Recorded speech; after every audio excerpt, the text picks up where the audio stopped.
How's it going, everybody? Thanks for watching another video. So tonight I've got 6 of Spyderco's most popular knives that are $100 and under, and I'm going to show you how to pick the best one. As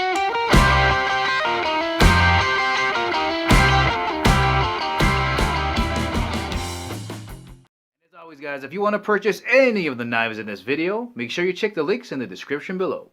So if you're new to Spyderco, or if you have a few of their knives, you already know that when you're looking at that catalog, how incredibly frustrating it can be to pick a knife. And that is a great problem to have. Spyderco really lets you micro dial down exactly what you want in your knife. They've got older models, they've got newer models, they've got older models with newer steel, different color handles, different blade shapes, different locks, all of it at different price points, and it can be mind-numbing. So here's some tips to try to help you figure out what model you might want. So to help me narrow down my decision between all of Spyderco's knives, I have 3 requirements. The first one being, it can't be longer than a pen, can't be thicker than a chopstick, and it can't weigh more than a deck of cards. Let's see which one of these 6 knives is going to win. Here we go, guys. 6 Spyderco knives. 6 knives enter, only 1 leaves. There can only be 1. Congratulations to anybody who can name those 2 movie references I just did. But as you can tell on the table, if that wasn't orange and that wasn't made out of G10, they would all look exactly the same. So how do you choose? How do you get it down to just 1? Well, like I mentioned before, we're going to use a Sharpie, some chopsticks, and a deck of cards. Let's get it going. Okay, to start off with, I think it's more than fair to break these up by family. So we're going to take out the 2 tenacious knives. This is the G10 version, and this is the lightweight version. So we'll pull those out. I don't have any paras on the table other than the para 3, so we will remove that from the pile and just concentrate on the Delica, the Indela, and the Endura. Let's start here.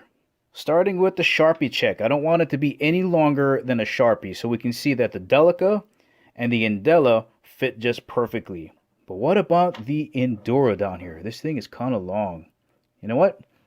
It makes it. So all of these 3 pass the test.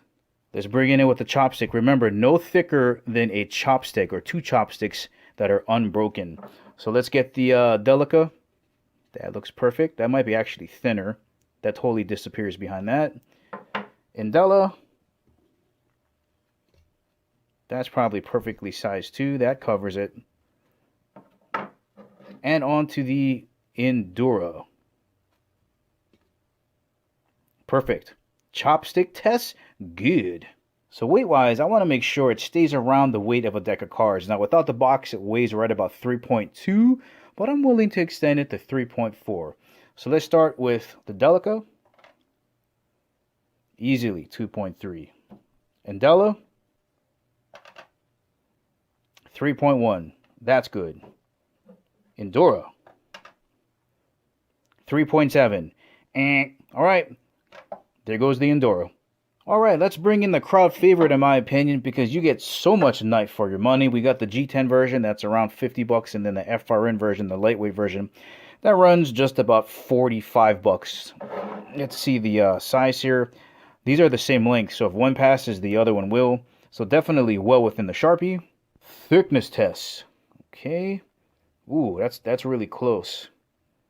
But, I don't know. You can kind of see around it. Is that a little bit thinner? That might be a little bit thinner. Ooh, just making it. Let's try that again. Back to the G10 version. Put that right on there. I don't know, guys. That looks a little bit big, but I'm going to give it a pass. All right, remember, we want to keep it right around 3.2 to 3.4 ounces, right around a deck of cards. Oh, that's the lightweight version. So there's no way that the G10 version is going to make it. Yeah, no way. So unfortunately, even though the Tenacious is a great deal and you get a lot of knife for your money, these are gone. That brings us to the Para 3. So that, I guarantee you that's going to be inside of the Sharpie pen. So that passes with flying colors. Let's get that thickness checked real quick. Oh, definitely. Covered. So the Para 3 is about the size of a Delica, so it's going to be around the same weight. Yeah, 2.4. Remember, the Delica was 2.3, so easily lighter than the deck of cards. All right, that leaves us with the Para 3. Oh, that's going to be tough to beat. The Delica 4, ugh, my favorite, and the Indela. Just, oh, that might be perfect size too. Let's have a closer look at these. Alright, just as before, we're going to take out the Para 3 and concentrate on getting it down to one of these two from the Delica family. Guys, these knives are almost exactly the same. The only difference is the size. This is $80, that's $85. What this is going to come down to, I guess, is can you see a $5 difference in between the Delica and the Indela? It's the same texturing on the handles, same steel, VG10, same blade shape. You got jimping on the thumb ramp and on the frame itself. Mid-lock back, really convenient for finding it. It's got that little ditch cut out in it. It's going to come down to feel, it really is. And I've never had a problem with what the Delica felt like. But when the Indela came out, oh man, for $5 more, you potentially have a knife that can do more for $5 more. And it does feel a little bit better in the hand. This was 3.1 ounces versus 2.3. Very minimal difference in the pocket. I don't know, guys. I think I'm going to have to give it to the Indela. Alright, that leaves us with the $85 Indela, which is the larger knife, versus the smaller knife, the Para 3, which is $90. So $5 more. Now, before moving on, if you like the Delica, you are really going to love the Indela. It's a little bit larger. It's $5 more, but you pick up a lot of more knife, and you hardly even feel the weight difference. So if you're thinking about bleeding up from the Delica 4, that's a good one. Let's have a closer look at the Para 3. One of the first things you're going to notice is this beautiful wire clip. Look how deep that's going to sit there. And you can switch it to the left side, but it's only tip-up carry. But look how deep that gets compared to the Indela. And still, this is a great clip, but it's going to stop right about there.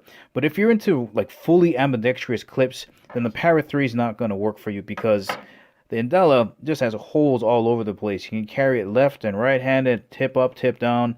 But for me, that's not a deal breaker. Another difference is the frame on here. So they both have the same FRN frames with the same kind of bidirectional texture, but for some reason the Para 3 feels a little bit more slippery, and there is no lining on the inside, so it sounds a little bit plasticky. Compared to the Indela, the texturing just feels way more aggressive, and there is lining on the inside. You can see it right down in there. So I don't know, the Para 3 does feel a little bit cheaper. Originally I thought that was going to bother me, but you know what? It does help with saving weight. It's going to be 2.4 ounces versus 3.1.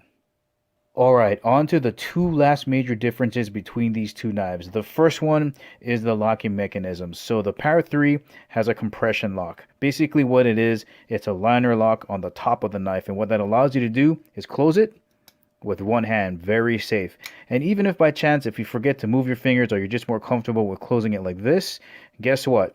That front finger choil right here is going to stop it. Guys, that is so comfortable up close. Indela, Delica, Endura doesn't have that, so that is a big plus there.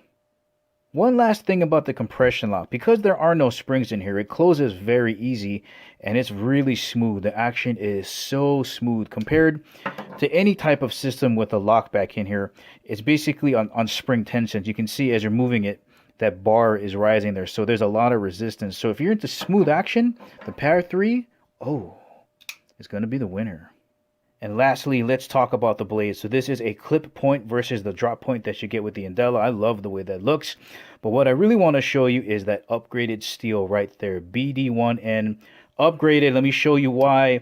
So this is the smaller knife. Here is the Indela, the larger knife. Look at the difference in thickness. So crazy.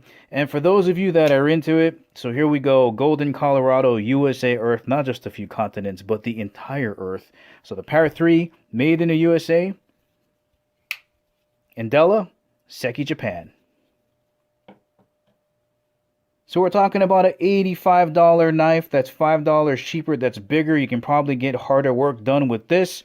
Versus a smaller knife that's $5 more with upgraded steel. You get a finger choil up front. You get a better locking system that's safer. Lets you close it with one hand. And I think the grip is also more comfortable. Look at the thickness you get right here and that nice palm swell versus a really thin area and a kind of mediocre palm swell down here. I think in total, for the $5 more, even though it's a little bit smaller, I'm going to have to go with the Para 3 as the winner.